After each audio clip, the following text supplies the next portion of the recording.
Good morning, afternoon, evening.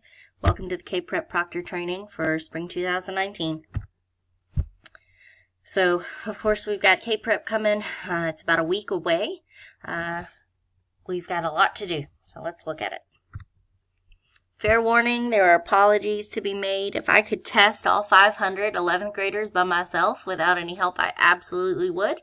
However, this just can't be done in the amount of time we have to do it in without quite a few of you all helping out this year. So please understand that I appreciate you and all that you're doing for this process.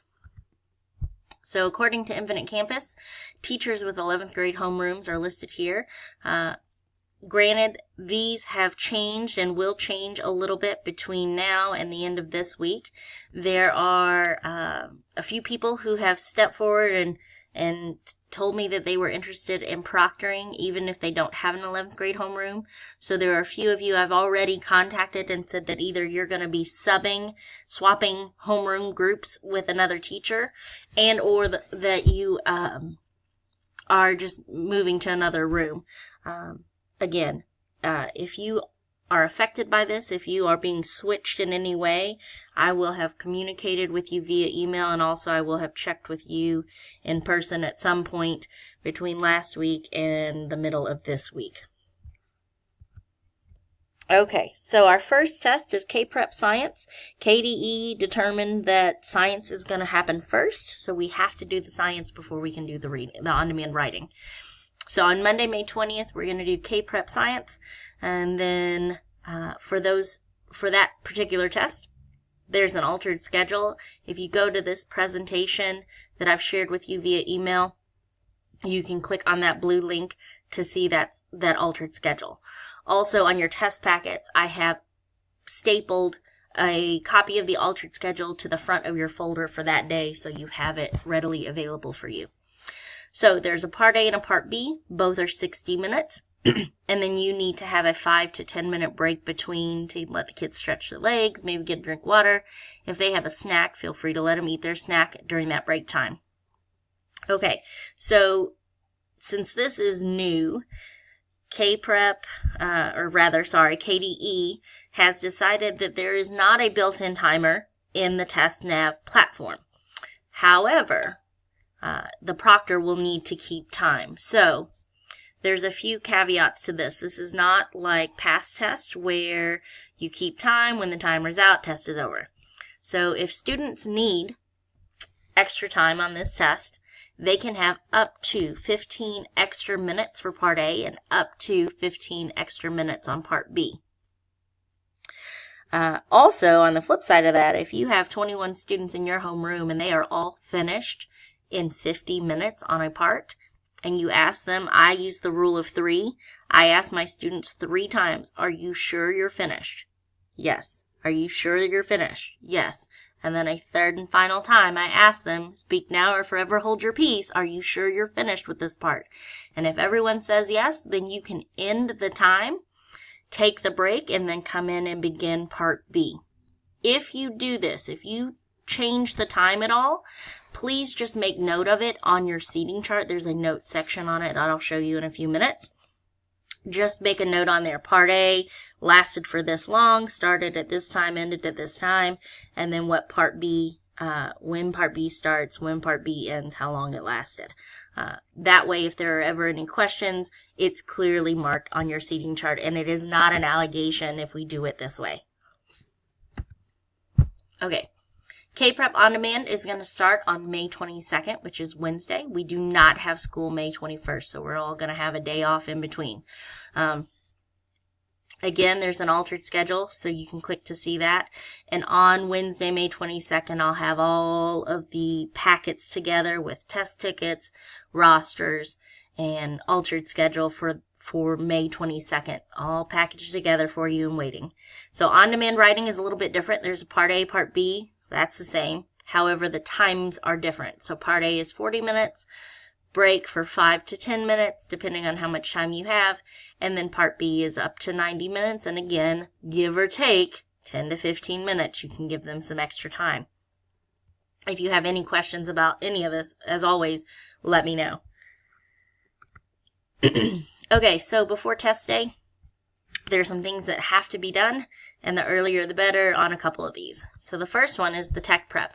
Now, granted, last week when I mentioned this in the faculty meeting, many of you got on this right away, and many of you have already completed this. However, I know that there are some of you who still have not done this, and it needs to be done. So we need teachers who have Chromebooks, laptop carts, and computer labs to run the app check on their devices. And the best idea would be to have one of your classes do this. It'll be a little faster. And also, if you go to this presentation in the email I've sent you, click on this blue line here for the app check instructions. If you have a device or more that does not run it properly, please email Ms. Waltz, or you can go ahead and email Ron. Either way, it doesn't matter to me. Just let one of us know with your room number, asset tag number of that device, and the handwritten number of those devices. So if you have a Chromebook cart, all of the Chromebooks on the tops of them have some kind of a handwritten number. That's how you know which device it is. But then they also have that JCPS asset tag number. We need both of those, please. Okay, sanitizing your room. So if you have an 11th grade homeroom class or a class is going to be testing in your room, you must remove or cover any and all content on your walls and bulletin boards. Please do this by Wednesday, May 15th. I'll perform a walkthrough on May 16th to check, and then that will give you at least an extra day for me to tell you, hey, you haven't covered things up or taken things down. And granted, on Friday afternoon when I come and do a final walkthrough, things that aren't covered or down or whatever, if it's up and shouldn't be up, I will simply just pull it off the walls. Okay, also, before you leave on Friday, please set up your room so that the desks are arranged in rows where all students are facing the same direction, and preferably so that they're facing the board or clock to see the time. Arrange them in a way where you can easily move through the room and around the room and between the rows. If you are a super planner like myself, feel free to post-it your desks with assigned students' names so that on test days, when they come in, it's a little faster for them to find their seats and for you to get going. Be prepared to have a timing device showing or projecting a countdown timer, so that's all good to go, okay? Optional, on Friday, May 17th, or even on Thursday, the 16th, if you would like to obtain your test materials early, you may under these conditions. Know that all test materials given by me or any test coordinator must be double locked over the weekend until test day, which means you have a locking cabinet, drawer, or desk in your room that you will lock these materials in until Monday. And that when you leave your room at any time, that the door is also locked. So, no test materials other than scripts are allowed to leave the building with you. Please don't accidentally put your folder in your bag and carry your bag home with you. We do not want these test materials to leave the building. Again, just to double clarify this or double say it, make sure your materials are under a double lock system. That's incredibly important. Okay, on test day. Test materials, if you have not already picked them up at that point, on Monday, May 20th, I will be here by 6:45, if not sooner. And I'll be in room 103, so you can swing by and come get your testing folder. I would deliver them, except for I don't want to leave them on anyone's desk if you're not already in your room, and so it's just easier for me to say come to 103 to pick up your test stuff. Okay, testing procedures. Make sure you get your students seated. I would say ABC order, alphabetical order is suggested because it's just faster and easier. And then it's also easier for you to do your seating chart that way. Take attendance, mark any absences. You can highlight them, circle them, write it on a thing in red ink. Doesn't matter to me as long as it's clearly written on the roster that I provide you, because I use those absences to make my makeup list. Fill in the seating chart. Please make sure you do that. We have to turn in all of those things to KDE. Print and sign your name as the test administrator, and then do not write names of students who are absent on the seating chart. Okay, so this is what the seating chart looks like. I've already pre-filled several items on it, so I've already written that this is KPREP Science, and then for Wednesday it'll say KPREP On Demand Writing. I've put the test date on there, Louisville Male Traditional High School, the grade that's being tested, that there's one person in the room, and then you need to fill in the other items. So room number, number of tested students. If I've already printed your name as the test administrator, just please make sure you sign it underneath. And then under room layout, check that you're using desks or tables. And then if you're using tables, you would put in there how many kids are sitting at one table. Also, the seating chart should be on the back. If you're in a non-traditional room, so for example, if you're in lab 108 or 220, there is a different seating chart there. Now, granted, if you happen to be in, for example, Mr. Garrity's room, and you want to create your own seating chart on a blank piece of paper, feel free to do so. Just clearly mark where the front of the room is. Also, I like to use arrows to point where students are facing. Okay, so again, make sure you put in the room number, make sure you put in the number of tested students that are tested in that room on that day, and then sign the paper. So again, room layout, desk, table, students per table, and then you also have a notes section. So this is where I would write anything down that's important to your test administration. So for example, I would use this area, the notes area, to write on there Part A, start time and end time. Part B, start time and end time. If you have students who finish prior to the 60 minutes, you can make a note. All students were finished by 45 minutes. We took break and then resumed with Part B. Feel free to make those notes in that area. If a student gets sick in the middle of the test, please make a note there. Anything like that. If you have a power outage or a student pulled the plug on their computer, feel free to make that note there. Okay. Also, I'll go back to that. If there are any irregularities, anything happens, please, please, please use the school phone and call 1030. I will be in 103. I can monitor all the students testing from my computer, and all you have to do is call me if a student gets kicked out, anything like that, call. I can reset them, and within usually about 2 minutes, we can get them right back into the test.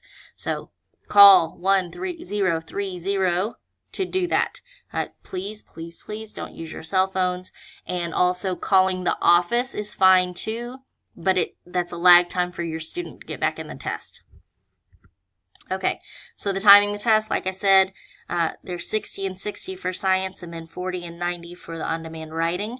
Set the timer for the listed time above, and then if students are still testing at the end of the time, you can give them that extra 10 to 15 minutes, and then make note of it on the seating chart, and then vice versa. If all your students are finished prior to the official test time that's allowed, feel free to end the testing. Make note of it on your seating chart, and then take your break and get into Part B. Okay, so of course, test administration, no use of electronic devices during testing. We want to make sure that we are monitoring our kids and making sure everybody is on the right path and doing what they need to be doing. Please, please do that. Post start and end time for students to easily see, or the countdown timer up on the wall. Continuously move around the room to monitor students for appropriate testing behavior. When students finish, make sure you collect all test tickets and have students close laptops or Chromebooks or shut down their computers. Count all of your tickets and make sure it matches the number on your roster. And after this has happened, students could pull things out to read, or they can lay their heads down to rest. Please, for the sake of Wi-Fi, don't let students use other electronic devices when they're finished, because that will put a drain on the overall system. Okay, coming soon, I will have a final list of proctors along with room numbers and any other pertinent test day information, and I'll be sending that out to everyone. Also, there will be a list of students who are going to report to the library for accommodations as well. Ms. Henderson has graciously agreed to monitor them, proctor them in the library on test days. Okay, the plan will take into account your location to make movement as close as possible. So if you don't have Chromebooks, you will be borrowing from somebody hopefully close to you. Okay, Proctor's packet folder. I will have all of these things in the packet for you. Instructions, a do not disturb sign, your roster, your test tickets, your seating chart, all of those things. If you have any questions, call 1030 and I'll walk you through it. Okay, so now that you finished the training, you need to sign, date, and return the KPREP Appropriate Assessment Practice Certification form to me. I will be having that passed around by an aide. If you have any questions, email me, call me, flag me down.